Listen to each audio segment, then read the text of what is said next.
Welcome to the Color of Success podcast. I'm your host, Dr. Stephanie J. Wong. Many of us are feeling a wide range of emotions: sadness, anger, fear, sometimes hopelessness and helplessness.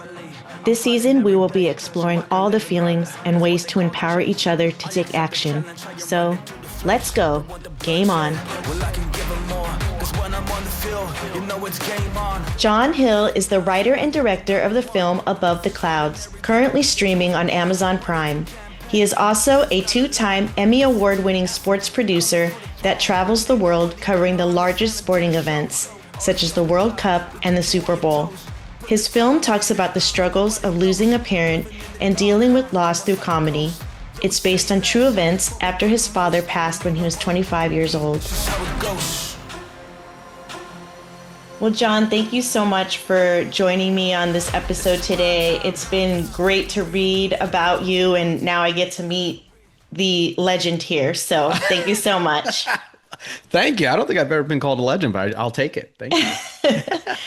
Well, I'm so glad to jump into some of these things. So you identify as mixed race Asian. And so I'm wondering if you can tell me a little bit more about how that shaped your identity and the work that you do.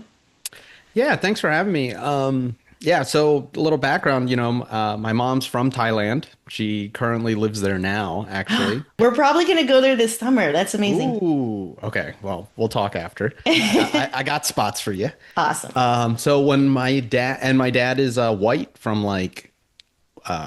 Countryville, upstate New York, like really like I went up there once as a kid and there was a frozen dead deer in a tree. And I was like, oh yeah, my dad's really country. That's a nice visual. Yeah, right.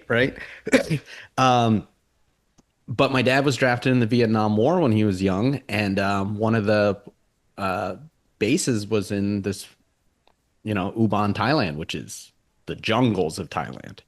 And then, long story short, basically, he was stationed there. My mom was just a poor villager working at the base, basically being a cleaner, a custodian kind of thing. And they somehow fell in love. He didn't speak Thai, she didn't speak English, and somehow they made it last for 40 years. Wow. Yeah, until he passed. And then, so that's kind of been the foundation of a lot of, of not only my identity, but I think my life, and not just in multiple ways. I think there's obviously the race side of it, but also just I always think of how, like, to me, the idea that, and I've recently interviewed my mom about it because, like, we look at Thailand now, as this tourist destination. Yes. You go to Bangkok, you go to Phuket, you go to all these places. It looks gorgeous. But you have to remember, this is 1969, like literally my mom didn't have electricity growing up. Like when they got married, my dad had to go rent a generator so that they could have music and lights at their wedding. Wow. When I was 16 in the 90s, probably about 98, I went to visit for the first time, and her village still didn't have hot water. Like I had to bathe by boiling a bucket, like a pot of water, and mixing that with cold water, and so I think that definitely shaped my life. Is not, is coming from such a poor place. And then also, yes, my dad's American. Yes, my dad's white. But again, he was very, very poor growing up too. But I think to me, at least, this kind of such a unique and almost unbelievable way that two people could meet and then fall in love, forever. I think that part has shaped my life in the sense that I really don't think, like, I really believe in the impossible. Like my palette of the world and how I look at it has always been so wide open because I was always raised that the craziest stuff could happen, and not just happen, but thrive. I've never seen my parents really, I mean, sometimes they would fight, of course, but they had a really great relationship. I do think that's kind of shaped a lot of it. It's just how they met was probably the biggest foundation of that. It's a beautiful love story. So It really is. your father passed away when you were relatively young, 25. And Yeah. what led you to honor him in a way with this film that took quite a bit of time to make, but Yeah. also really sharing, true events and really documenting a lot of this one interracial marriage 1969. I mean Oh, let's talk about that as well, but right. how did this all feed into your desire to share the story?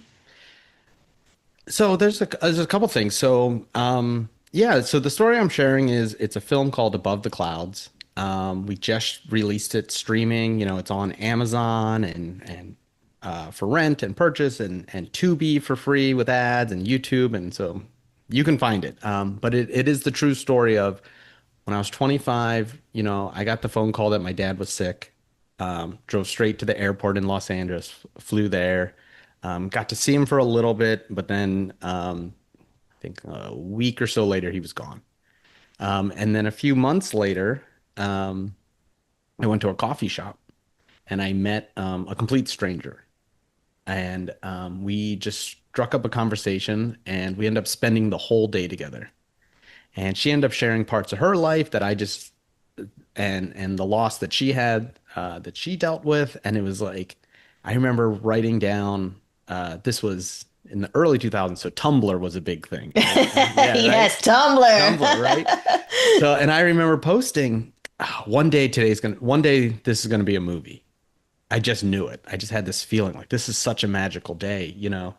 And like about a week or two later, Twitter had teamed up with Nikon, and they had a contest called Your Day in 140 Seconds. Hmm. Because and I was like, I just had the most crazy day. I got to try this. So I shot a short film about that day, and we were one of the finalists. So we were really close to winning $100,000. It ended up not happening. But we had done this short film, and then for 13 years I was trying to turn that short film into a feature length film. Hmm. So many ups and downs, so many starts and things like that, but eventually we end up pulling it off. We raised the money, we casted the incredible Chris Labadie and Kyun Kim, a bunch of other people, and we made the movie. But the movie is like it's obviously and I made it a comedy because like one thing that my dad loved was laughing, especially laughing at trying times. We always, you know, it's always better to laugh than to cry, We you need know. that We now. need that now, and we really do. Yes. So, but a couple of things where it's like it's man, the last scene in the film is the character Jay, who's, essentially me, um, is telling the last time I was with my father. But it is like almost verbatim what happened in the hospital. I was Mm. when we just my dad got sick and we decided to pull the plug. My family was really struggling with that, Yeah. and I said I would sit with him. Well, what they don't tell you is it takes a long time. Yeah. Yeah, for Like I, sure. I kind of thought you pull the plug and then you're like, all right, like, That's like the 30, like movies. that's like Yeah. the movies, and then it's over. No, no, no, no. It took 6 hours, and you have to sit there And the breathing and the and then breathe body reactions and yeah. everything.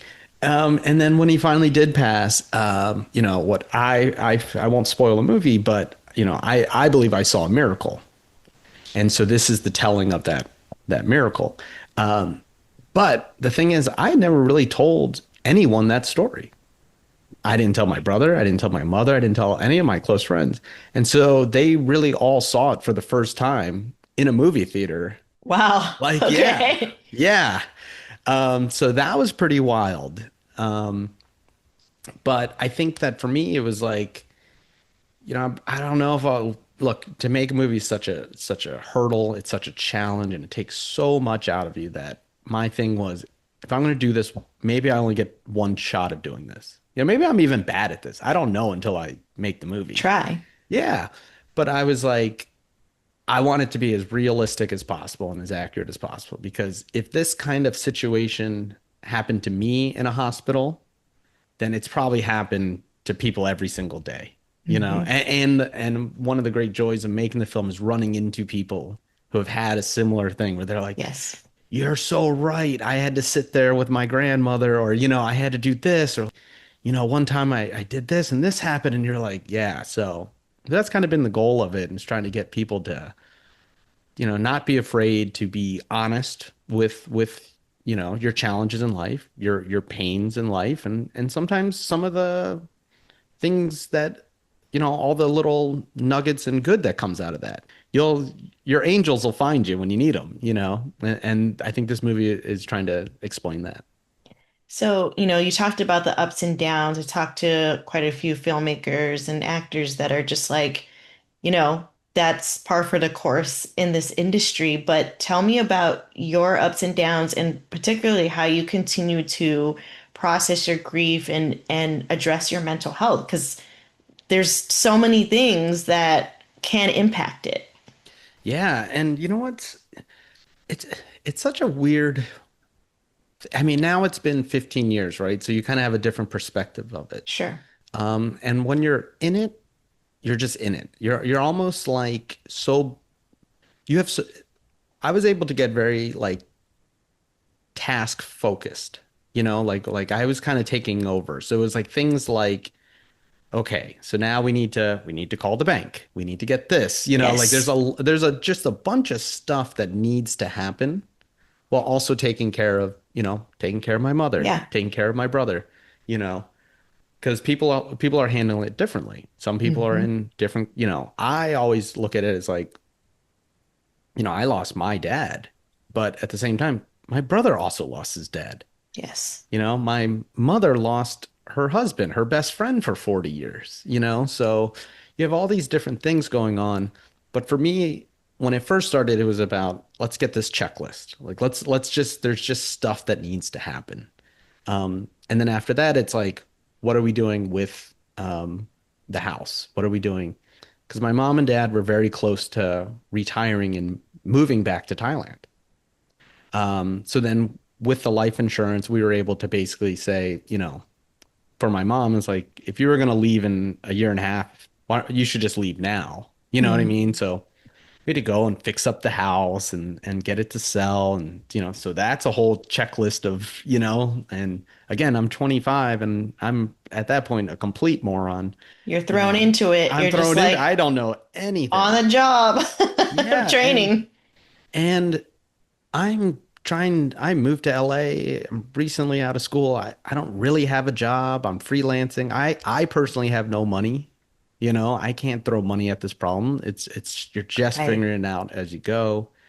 Um, but I would say I thought I was handling it really well. And I would say for the most part, yeah, like the checklist was done.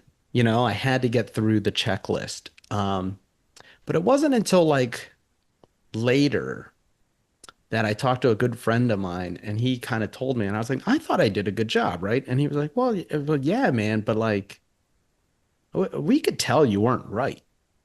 I was like, what do you mean? Like I felt right. I felt, and he was like, no, man, like almost like shocked that I thought that I had this all figured out. But he really opened my eyes to be like, no, like we didn't think you were bad, but like we could see, your friends can tell, your Yeah. family can tell. So that was really one thing where I was like, oh, okay. Like maybe I didn't really take time to kind of relax for myself, which is normal. You have Yeah. stuff you have to do. So then the journey became kind of understanding that side of it, seeing where my life paused, where my life had changed, and being able to reflect on that and really like understand like, hey, it's okay not to be okay. Like at the time you needed to be strong, but there's also times where you don't have to. And that's one thing that in the movie, there is a scene where the main character really, really loses it and breaks and lashes out at, the character Danny, played by Kyun Kim, who's been there with him, helping him. And he didn't realize that like, he was actually not, he was putting on such a good face and a good shield that yes, it looked like he was being strong, but sometimes, it takes a little more than that. I always say healing is not linear, you know, as you might be good for 1 month, 2 months, or you might be good for years. And then the next thing you know, you're like, oh wait, why is this thing? Um, I always remember this moment. I was in a Best Buy, and this was months later. And I thought I was fine. I thought I was like getting through it and stuff. And then I just had to buy a hard drive. And I just remember like being like, "Oh, which hard drive to buy? Oh, I know. I'll call my I oh." can't. Yeah. And I just started crying in Best Buy, buying a hard drive, you know? And it was like that, but and if you had asked me the week before, I would have said I'm fine. I have it all figured out. But that's just not how it works, you know? So it's always going to be a journey, it's always going to be this thing. I met my wife, 10 years later. And then as you get to more and more things, you're like, oh, he's never going to meet her. He's not going to be at the wedding. He's not going to do that, So different things bring it up, different photos you find bring it up, but that's kind of just how life works. Yeah, and what you're really talking about that we've commonly see is that people jump in and try to take care of the logistics. And in a way, like things have to be done, as well as sometimes people throw themselves into work or the Yeah. logistics as a defense mechanism, because you really can't necessarily have the space to process and quote unquote decompensate, which is also a normal grief reaction. And grief comes in waves, as you're talking about. That's why birth dates and holidays are kind of precarious times, Yeah. that you really are like feeling the absence of, or, if you find meaning in the presence of that person or animal, that can help as well. But I definitely think that there are times where it may seem nonsensical to some of why you're thinking about this. Like, I mean, I'm sure on the outside people are like, why is this guy crying in Hmm. Best Buy with judgment? But really, there is non-judgment in this sense because it's like there's something there and there's deeper meaning about this hard drive choice Yeah. than just, actually purchasing it. And so this is a really great thing for people to understand is that grief is not linear, like you said, and as well as healing. And so, what are some ways now that you continue to heal as, the holidays are coming up, wearing my Yeah. 90s Christmas sweater and I stuff. love it. But yeah, how do you cope with some of these holidays and times where things may come up? For me, it's a lot about making sure that not not forgetting that I wasn't the only one that lost someone. Like I said earlier, like my brother lost his dad. My mom lost her husband. Um, things like that. So making sure that everyone else feels okay to talk about it, feels good about it. I think you're absolutely right. I tell a lot of people, the first year is definitely the hardest. It's always the first Thanksgiving without your dad. It's the first or it's the first time the football season starts, and you and your dad would go to this game, and none of that stuff can happen. And then slowly as time happens, you kind of get used to it, and kind of learn to live with it. Um, but I think it's like for me, it's very much I think just like sharing this story at our premiere that we had, I said, I think if anything, it's like to me, it's about the fact that like my dad was the type of guy whose life deserves a movie. Like he was such a great guy, he's such a wonderful person that I'm glad to be able to make a movie that people can sit in a movie theater for 90 minutes and laugh about it and then cry at times and really kind of hopefully open their mind to these kind of things and Mhm. and then be able to express that after. It's there's this thing after a movie or a film festival where people come and they, after you're done, you do a Q&A and then they can come talk to you and I could see it a mile away. I can tell when someone lost someone in their life because they're coming up to you and I can see it in their eyes and they're gonna shake your hand. I'm like, this person's gonna tell me that my movie, like, They've that been through it. they've been Hmm. through it and you can Yeah. tell and then they're part of this club, this terrible club. of, you know, losing a parent. And you can kind of just be able to sit with them for that moment and just kind of experience it together. Um, but it's been kind of surreal. It really has, because it's been, you know, it's been so long that it's been so much of my life has now that I'm 42, you know, it's been a long time without him. Yeah. So sometimes it's like making sure I don't forget, making sure, you know, um, it's probably gonna be soon, not too much longer, where I've been alive without a dad more than I have been with one. Yeah. Um, so just keeping that memory alive, keeping that spirit going, and then just being true to everything he taught me, you know, the way he raised me, and taking care of my mother and my brother at the same time. I mean, I can just tell, like, just by talking with you, that you have this amazing, kind energy and you make people feel comfortable.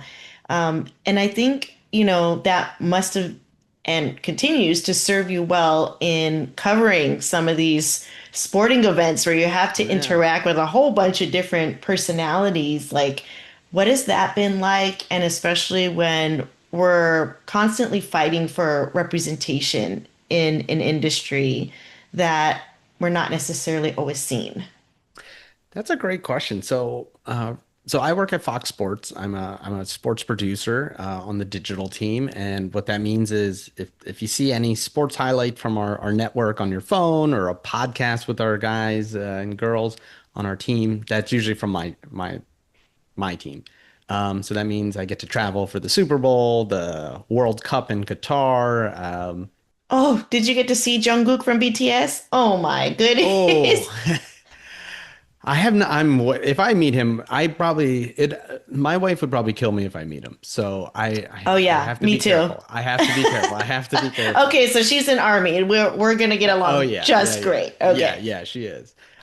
So yeah, I think it's pretty great. Because, you know, I get to go to all these fun events and really enjoy the time there. And I think with this experience too, it's like, I guess I don't know, maybe you would know what this is called, but there's like this kind of thing where it's like I was in such a trauma situation when I was young that I don't feel like many things can hurt me now.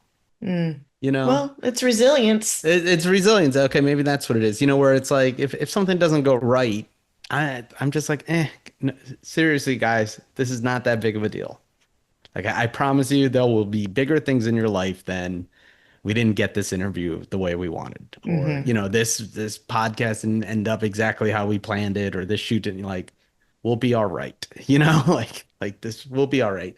So I think some of that has definitely helped in that way, and then I think too, just like also understanding coworkers' situations in life, and you know, the people you work with. So many times you're like, oh, blah blah blah from accounting hasn't sent over the paperwork yet, you know, or oh, this person's why is this person showing up later, all this stuff, and then you know you kind of realize, you go back and you look and you're like, oh, oh, that coworker was going through a divorce. Yeah. I didn't. Oh, so that's why they didn't respond to my Slack message within 30 seconds, Yeah. because they have their own stuff to deal with. So having empathy and understanding. Empathy and understanding too, you know, where I think oftentimes, and maybe rightfully so, not everyone shares their whole life story at work and they want to keep that separate. But I think having that understanding, you know, um, that I'm very fine with sharing. I love to talk. I will just you know, it's whole things about me just talking to a stranger. You know, I love strangers. They're my favorite people. They're blank slate, you know. Um, but I think keeping that in mind and just, yeah, understanding that at the end of the day, we're all humans. We're all trying to make it through. You know, everyone's got their own situations. And then understanding that too. It's like one thing I heard is, you know, your emergency is not my emergency. Mm. And so sometimes too, it's when someone is treating me the wrong way or expecting things out of me, being able to stand up for yourself and say like, hey, I get that this is huge for you and you're losing your mind, but it's also Saturday and it's my day off, and this can absolutely wait till Monday, Hmm. you know? So making kind of gives you those boundaries. Sports sometimes doesn't have many boundaries because we're I was gonna 24/7. say, We're I mean, you 24/7. watch it on, Yeah, holidays and yeah. yeah. My boss would not like me saying that because we do work on Saturdays and I will be working this Sunday. But yeah, just kind of I think yeah, kind of unfortunately, the hard times really mature you fast. And they really and then but also they also put things in perspective, Hmm. where the little things just flow off me. I can't imagine being upset over, some of the littlest things that people tend to get so upset about. The life is way more than just your job and your career and things like that. Well, it sounds like you also gain a sense of wisdom at that point where it's like, well, these aren't really huge dumpster fires that need to impact me. Yeah. And of course, not to say you don't have empathy, but I definitely hear you on the small things can really add up for some people. Something I'm really curious about is tell me about sneaking into Michael Jordan's birthday party Yeah. and, what happened there because, we need fun in our lives too. So, Yeah. That was a fun one. So every year I always kind of make it as a joke with my boss and stuff that every year at Fox Sports is a different TV season, you know? So like in The Office, it's like season 3 is when Pam met Jim, or season 4 is when the new boss came in, So every year for me is different. And I've played and I've been there for 10 years. I've been one of the wow, longest people in the digital media space. that's very, very impressive That's a, considering how fast changing things are. Oh, it's kind of crazy. So, but one year for the couple years I was doing basketball with Chris Broussard, one of our analysts on TV, and basketball was his major sport, and we were producing his podcast and going on the road a lot. So Hmm. we'd interview all these players, and then we'd go to the NBA All-Star game. Well, one year it's in Charlotte, and this is where Michael Jordan at the time was owned, the Charlotte team. Hmm. And every year he throws a party, but this was his 50th birthday party. So Chris was like, I got a ticket. I'm I know where it's at, but I don't have tickets for you guys, the producers. And we're like, okay, we get it. Okay. But he's like, hey, this is the address. Please try to get in. See what I'm not happens. liable, but if you happen to show up. Yeah, like, hey, you didn't get it from me, but good luck. So me and my boss at the time, and then a couple other people, we were like, all right, well, let's try it. Let's just put a suit on. Everyone wears suits. Everyone get dressed up and let's see what happens. Maybe they'll think we're we work for an agency or something. So we get in the Uber and it was raining that night and like downpouring for a little while. And for whatever reason, the Uber dropped us off in like the VIP line. Well, hey, And we're wearing suits. and Like, we're wearing suits. And it's raining, so like the door opens, and there's people coming with umbrella, and you're all running because you're like you don't want to get soaked, and people are in dresses and heels, so you just start running. We kind of just ran to the front, and they were like, "Oh, come on in, come on in," and they were like, "Do you need a wristband?" And we were like, "Yes, yeah, of course, give us a wristband," And they put a wristband on, and we kind of walked in, and we looked at each other, and we just said, "Holy crap, we are in Michael Jordan's 50th birthday party. How did we get here?"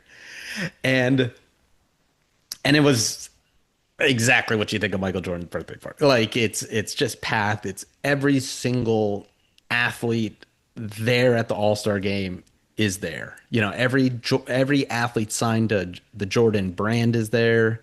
You know, what Westbrook, Kawhi. I think Allen Iverson was there if I remember. Travis Scott did a concert. There was a cigar lounge. Food, everything. And at one point, like Michael Jordan starts walking in, and it is like, they say there's certain people like your Barack Obamas or your whoever that can just command a room in a second type thing, hmm and this is Jordan. Like you're literally watching Hall of Fame players in awe of this staring person. Yeah. of this person. Like Allen Iverson is his own. hero, you know? And then he just walks in and it's just parting of the seas. And he's walking by, he's high-fiving people. My boss daps him up, hugs him.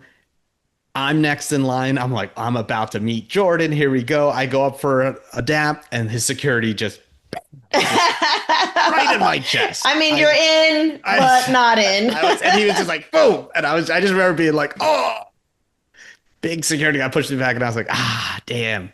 But then me and my boss, I was like, dude, you just shook Jordan's hand, and we just like lost our minds. And then it was great. Yep, we spent stayed there as long as we could, and yeah, one of the crazier nights of my life.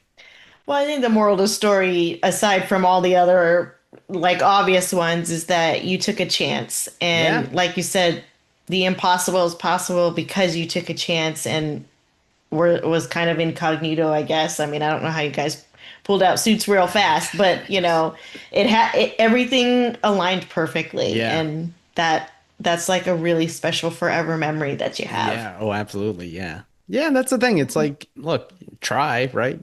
Worst case, you just go to a different bar and try. And there's been a couple other times, especially at the NBA All-Star game, where you're just like, hey, we heard about this party. We don't have tickets, but what if we just show up and say we belong? You Hmm. know? And I think that is a metaphor for bigger picture stuff too. Like I think earlier we were talking about representation, Asian Yeah. American representation in these spaces. And I think one thing is we are told we don't belong. But I personally think we belong. I don't Hmm. think we're any different than anyone else. So, like that was one thing with making this movie is I wanted to just say, look, no one's gonna I'm not gonna ask for permission. I know these companies aren't gonna give me money to make a movie about two Asian people walking the streets of Los Angeles falling in love and then talking about death. You know, I could ask, I could spend 30 years asking, but I think the way to do it is we're just gonna show up and do it ourselves kind of thing, Hmm. and then yeah, and then get right in the party. It's amazing. That's just a great way to summarize everything. So, where can people learn more about you? And you mentioned where we can stream the movie, but if we can remind folks how to, just learn a lot more about everything that you've talked about. Yeah, I mean, I'm on Instagram. This is a dumb thing I've done that has now become a bit. Uh, every time I would post on Instagram, I would change my name to match the photo. So I would be, I think, I have J. never heard that before, Oh by yeah, the way. That's great. Stephanie, this is so dumb. So I'm J Hill underscore duh. It started with the Pasta King because I would make pasta and post it, and everyone loved it. And then I would post, and then but I change it. So now that we're streaming, I'm the Streaming King. But if I decide to go, eat barbecue or something, I might be the chicken cutlet king or whatever it is, which is, yes, it's funny, but also the worst social media strategy ever when you tell people your name and then you change your name. It's actually very, very bad. But you can find me on Instagram. My website is Jon Hill Directs and abovethecloudsfilm.com. And yeah, we're streaming on Amazon. You can rent it or purchase it. That's honestly as that's where I make the most money back. So I would appreciate it if you guys went there. But if you're tight on cash, I understand. We're also on Tubi for free with ads and YouTube for free on ads. Um, and yeah, we're just trying to get the film out there. Our goal was we wanted to see more Asian faces on the big screen. And again, we can, and it's happening. But it's way too slow and way too far and few between.